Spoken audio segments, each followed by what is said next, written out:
Hello guys, how's it going? My name is Dalaran, and in today's video I want to talk about more updates that Blizzard have added into patch 9.1.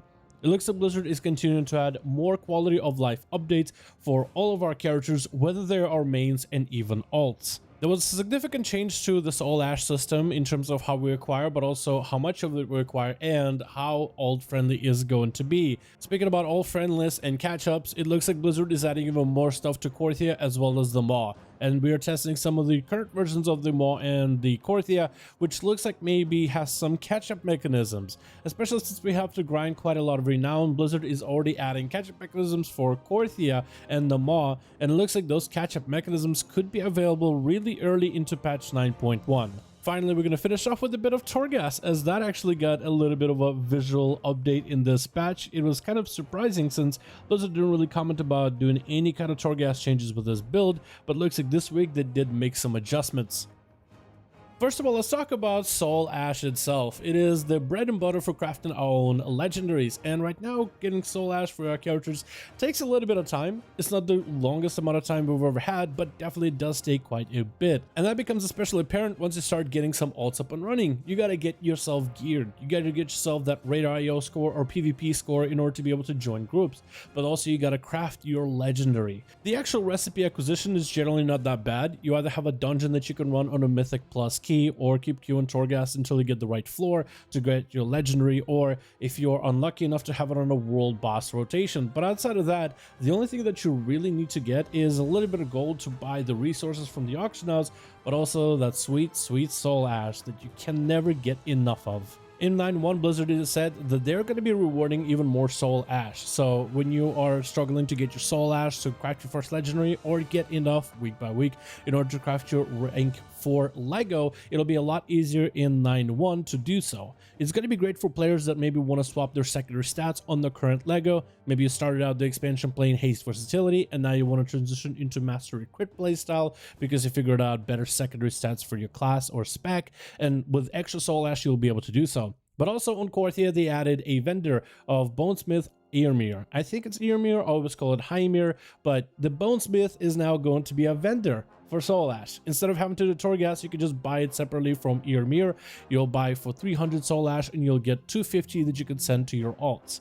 There is some Soul Ash that's lost in a transaction, but this is a far better system than having to actually do Torghast, buying the Soul Ash in different bulks, having to be completely RNG whether you're going to get it at 300 or 1,000 Soul Ash transference. But it is a far easier system for 9.1 to transfer Soul Ash from mains to alts, or from alts that are farming all that Soul Ash, just so your main can have one of every legendary in their bags at all times. A massively upgraded system compared to what they were started with, and Blizzard definitely took the feedback the players have given them. Being able to get Soul Ash at any moment does give players their agency, allows them to get their characters up and running with its alts or mains with the gear they need. This is a much better system where a player has a bit more control over how and when they get to spend and transfer their Soul Ash. Then we have some weekly activities added on to Korthia as well as the Maw.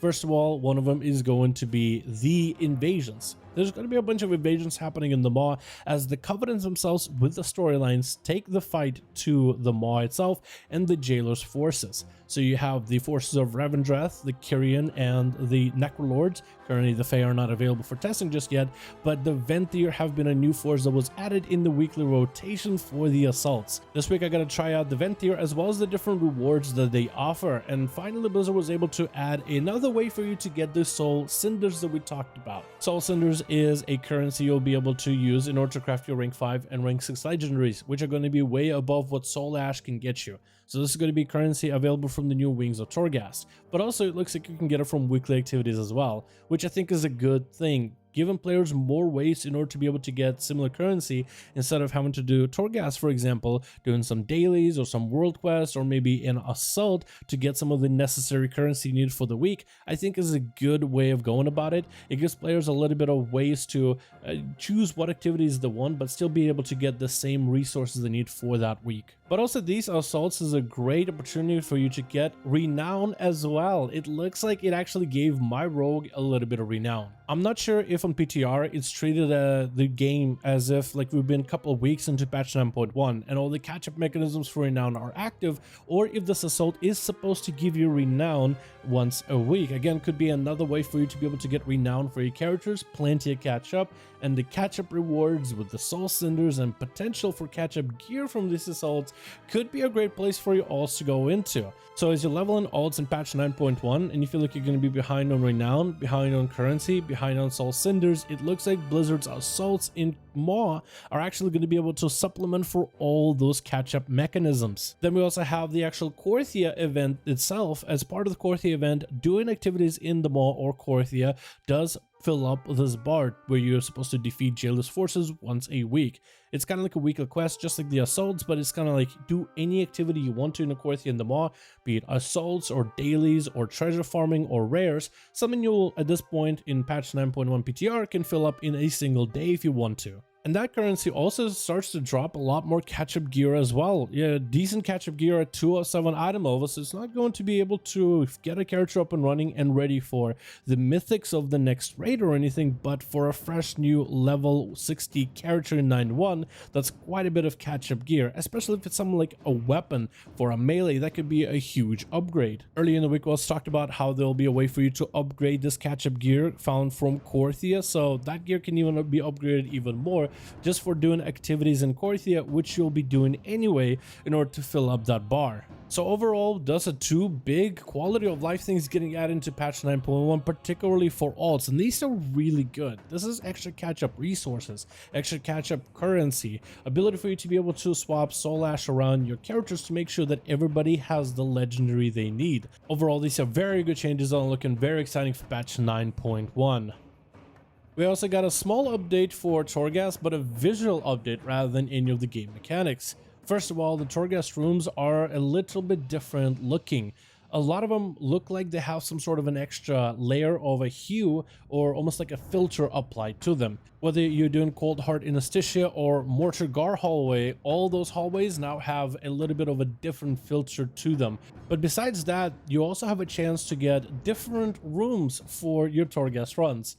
A lot of the layouts for patch 9.1 are very similar as 9.05, except of course for the new rooms that you can unlock once you get a flawless run at a 5-star, which is a run that's generally quick and you make sure to do a full clear of Torghast, slaying every single enemy, breaking every single phylactery and whatnot. But also you have different room layouts. I haven't been able to get those often enough, let's say, to even record a video for, but sometimes whenever you run any of these same hallways, you have a chance to get a slightly different layout for your room. For example, I got this room that had teleporters and massive hallways. It almost looked like a little bit of a bashing of two layouts together, kind of like a hallway from one layout, but then a teleport system from another layout. I think it would be kind of cool to give a little bit of visual diversity for Torghast. I feel like I ran the hallways so many times that it seems like all of them are kind of blending into one. So getting rooms that actually play a little bit differently is quite cool.